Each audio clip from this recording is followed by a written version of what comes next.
Oke, selamat pagi semuanya anak-anak ibu. Nah, jadi minggu kemarin kita sudah membahas tentang sel dan jaringan. Nah, jadi hari ini kita akan membahas materi terakhir di bab 2 ya, yaitu kita akan belajar tentang organ, sistem organ dan organisme. Oke, nah yang pertama kita akan membahas organ. Nah, jadi organ itu merupakan kumpulan beberapa macam jaringan yang saling bekerja sama untuk melakukan tugas tertentu. Nah, dengan kata lain, kumpulan dari beberapa jaringan akan membentuk yang namanya organ, ya. Nah, yang pertama kita bahas adalah organ tumbuhan, ya. Sebelum kita bahas lebih dalam, organ tumbuhan itu ada akar, batang, dan daun. Nah, ini gambarnya. Nah, gambarnya ini juga ada di buku kamu ya. Nah, contohnya tadi pada akar. Nah, ini adalah organ yang pertama pada tumbuhan, organ akar ya. Ini organ akar. Nah, akar ini dia terbentuk dari beberapa jaringan. Nah, jaringan itu apa aja? Ada xilem dan floem, ada jaringan epidermis, ada jaringan korteks, ada jaringan endodermis. Nah, kumpulan dari jaringan inilah nanti yang akan membentuk si akar. Nah, begitu maksudnya. Kemudian ada misalnya yang kedua ada batang. Ya, batang ini terbentuk dari beberapa jaringan. Nah, jaringannya apa aja? Ada epidermis, ada korteks, ada floem, ada xilem, ada empulur gitu. Nah, kumpulan dari jaringan ini semua membentuk yang namanya batang ya. Nah, contohnya yang ketiga adalah organ daun ya, organ daun. Nah, daun ini terbentuk dari beberapa jaringan. Nah, contohnya ada epidermis atas, ada jaringan mesopil, ada jaringan epidermis bawah, ada xilem dan floem ya. Nah, kumpulan dari jaringan ini semua akan membentuk yang namanya organ daun. Makanya disebut bahwasannya organ itu adalah kumpulan dari beberapa jaringan ya. Oke. Nah, kita bahas fungsinya ya. Yang pertama tadi organ tumbuhan itu ada yang namanya akar. Nah, akar ini berfungsi sebagai alat untuk menunjang berdirinya tumbuh-tumbuhan gitu. Artinya tumbuhan itu tidak bisa berdiri kalau tidak ada akar gitu. Kemudian dia berfungsi untuk menyerap unsur hara dari tanah dan menyimpan cadangan makanan. Nah, contohnya pada wortel gitu ya. Nah, kemudian ada batang. Nah, batang ini berfungsi untuk menghubungkan antara akar dengan daun dan dia berfungsi juga untuk menegakkan tumbuh-tumbuhan. Nah, yang ketiga ada namanya daun. Nah, daun ini adalah organ yang berfungsi sebagai tempat terjadinya fotosintesis ya. Kemudian terjadinya penguapan air dan pertukaran udara. Oke. Nah, tadi ini udah kita bahas ya. Nah, kemudian yang kedua kita bahas adalah organ hewan dan manusia. Nah, sama ya. Nah, organ hewan dan manusia ini juga terdiri dari beberapa macam. Contohnya ada brain, ada otak. Kemudian ada yang namanya jantung ya. Ada stomat itu lambung, ada kidneys itu ginjal, kemudian ada bladder itu adalah kantung kemih. Kemudian ada intestine itu usus, ada liver, hati, kemudian ada lux, paru-paru, kemudian ada kelenjar tiroid. Nah, itu adalah beberapa dari organ tubuh hewan maupun manusia gitu ya. Oke. Nah, jadi organ pada tubuh hewan dan manusia mempunyai fungsi khusus sebagai berikut. Yang pertama, misalnya ada organ lidah, hidung, telinga, dan mata. Nah, organ ini berfungsi sebagai organ indera ya. Misalnya lidah untuk pengecap, hidung untuk mencium, telinga untuk mendengar, dan mata untuk indera melihat gitu. Kemudian kalau organ yang B itu ada alveolus, ada bronkus, ada trakea, dan hidung. Dia berfungsi sebagai organ pernapasan ya, berfungsi sebagai organ pernapasan. Kemudian yang ketiga ada misalnya organ lambung, usus, hati. Nah, mereka ini organ yang berfungsi sebagai organ pencernaan. Kemudian yang keempat ada ginjal, kulit, hati, dan paru-paru.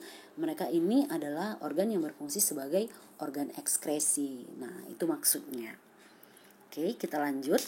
Nah, yang kedua itu kita akan melanjutkan ya sistem organ. Nah, berarti sistem organ ini merupakan kumpulan dari beberapa organ yang bekerja sama untuk melakukan fungsi tertentu pada tubuh organisme. Berarti sistem organ ini adalah kerjasama antara organ ya. Contohnya kita bahas yang pertama adalah sistem pencernaan. Nah, sistem pencernaan ini dia terdiri dari beberapa organ. Nah, contohnya ada mulut, ada kerongkongan, lambung, usus, ya, usus halus, usus besar, anus, hati, kantong empedu dan pankreas. Nah, kerjasama antara semua organ ini dia melakukan fungsi tertentu, yaitu dalam memproses makanan, namanya sistem pencernaan. Nah, fungsinya adalah di samping mencerna makanan agar dapat diserap dan digunakan oleh sel-sel tubuh.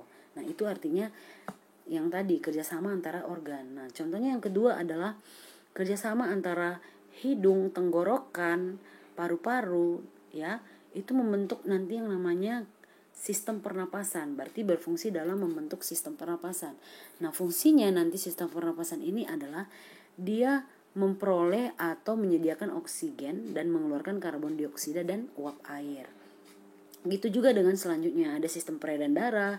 Nah, dia terdiri nanti organ-organ yang bekerja sama itu adalah ada jantung, arteri, vena, kapiler, pembuluh getah bening dan kelenjar limfa. Nah, fungsinya nanti untuk mengedarkan dan mengangkut zat makanan, ya, melindungi tubuh dari bibit penyakit, mengeluarkan zat sisa yaitu CO2 dan uap air. Nah, kemudian yang keempat itu ada namanya sistem pengeluaran atau ekskresi. Nah, kerjasama antar organ itu ada kulit, paru-paru, ginjal, dan hati, ya. Nah, nanti kerjasama antara kulit, paru-paru, dan ginjal dan hati ini dia membentuk yang namanya sistem pengeluaran atau ekskresi. Nah, fungsinya untuk mengeluarkan zat sisa atau sampah keluar dari tubuh, ya, dan menjaga keseimbangan cairan di sekitar sel. Yang kelima itu ada namanya sistem koordinasi atau sistem saraf. Nah, organ yang bekerja sama itu adalah otot, ada sumsum tulang belakang, ada alat indera dan hormon. Ya, dia berfungsi untuk menerima dan merespon rangsang dari lingkungan. Kemudian dia mengatur aktivitas tubuh. Nah, kemudian sistem organ yang keenam itu adalah sistem reproduksi. Nah, organ yang saling bekerja sama itu ada testis, ada ovarium, ada uterus dan kantong semen, ya. Nah, fungsinya untuk proses perkembangbiakan. Nah, untuk menghasilkan keturunan seperti itu, ya. Nah, yang ketujuh itu ada namanya sistem gerak. Nah, sistem gerak ini organ yang bekerja sama itu adalah rangka dan otak tubuh. Nah, fungsinya nanti sistem gerak ini adalah memberi bentuk tubuh, pelindung tubuh, dan sebagai alat gerak. Nah, itu artinya sistem organ. Artinya organ-organ yang ada dalam tubuh kita itu mereka saling bekerja sama untuk melakukan fungsi tertentu, ya. Contohnya tadi seperti yang Bu bilang, ada berfungsi untuk pencernaan, mereka ada yang berfungsi sebagai pernapasan, peredaran darah dan sebagainya. Itu maksudnya, ya. Oke. Nah, yang terakhir adalah kerjasama sistem organ akan membentuk organisme. Nah, contohnya tadi ada misalnya sistem rangka, ya, sistem gerak ada rangka, ada otot, ada sistem saraf, sistem kardiovaskular, ada sistem endokrin, ya, ada limpatik, pencernaan, pernapasan, ya, sistem ekskresi, sistem reproduksi, ya.